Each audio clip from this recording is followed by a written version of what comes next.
Para sa mga mayayaman, mapagpalang araw sa inyo, panibagong araw, panibagong salita ng Panginoon. Hayaan niyo pong ibahagi sa inyo yung Deuteronomy 8 verse 17 to 18. Ipaparaphrase ko na lang po. Ang sabi po kasi doon, wag nating aakalain na dahil sa ating kapangyarihan at lakas at kakayanan, kaya tayo yumayaman.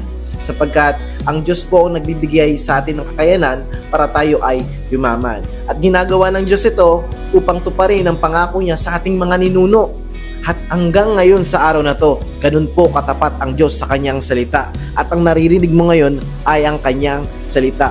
Kaya kung ikaw ngayon kapatid ay payaman at mayaman na, alam mo bang dapat mong pakinggan ang babalang ito na huwag mong akalain na dahil sa iyong sarili, kaya ka ganyan. Sapagkat sino po ba nagpapatubo ng mga puno? Sino po bang nagpapaulan?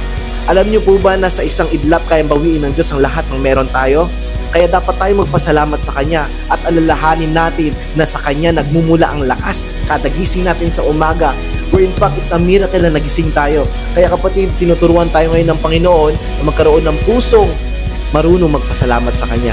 Sapagkat ang biyaya at kagandahang loob niya kung bakit hanggang ngayon na-enjoy pa rin natin yung tinatawag na buhay. Ito ang inyong kaminsahero, Kuya Jacob, nag-iwan sa inyong shalom, nawa nakatulong sa inyo ang salita ng Diyos sa araw na ito.